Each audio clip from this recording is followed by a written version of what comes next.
Is there any connection between Psalm 118 verse 22 and the conclusion of prophethood with Muhammad, the prophet of Islam?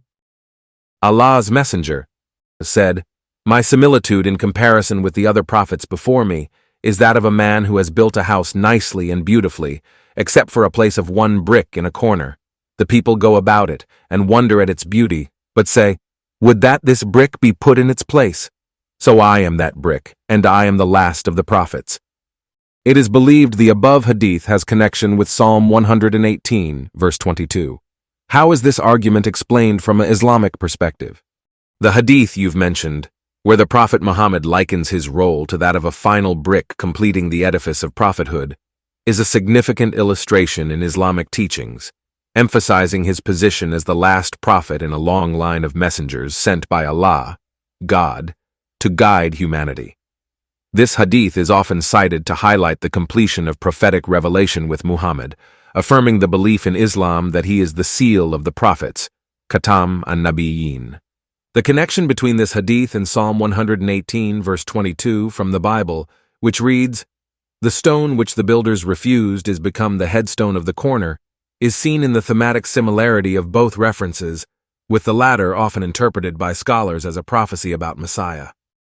In the context of Islamic interpretation, however, scholars might draw parallels to demonstrate the universal nature of God's message and the continuity of monotheistic faith, suggesting that both texts metaphorically speak to the importance of recognizing and completing a divine mission or structure. From an Islamic perspective, the argument linking the hadith to Psalm 118, verse 22 might be explained in a few ways. 1. Universal message of monotheism.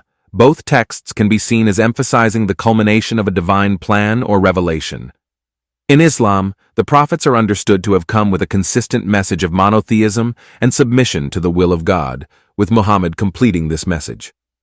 The connection to Psalm 118, verse 22, could be interpreted as an acknowledgement of the universal truth present in previous scriptures, culminating in the final message brought by Muhammad. 2. Rejection and acceptance.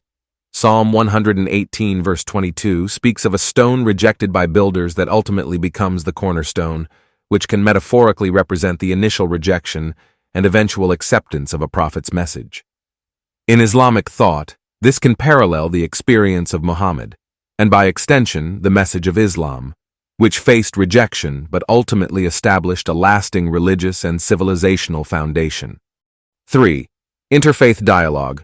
Some scholars might use the similarity between the hadith and the psalm to foster interfaith dialogue, pointing out shared themes in Abrahamic religions.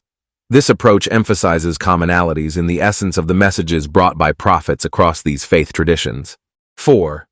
Completion and perfection of the divine message. The hadith specifically mentions Muhammad as the final brick, symbolizing the completion of the prophetic tradition. This idea can be seen as paralleled in the notion of a cornerstone in Psalm 118, verse 22, which is crucial for the integrity and completion of a structure. In this context, the argument would focus on the role of Muhammad in completing the cycle of prophetic messages, sealing the divine revelation. It's important to note that while drawing parallels, Islamic scholars also maintain the distinctiveness of the Islamic faith and its teachings, viewing the Quran and Hadith as the final and complete revelation of God's will to humanity.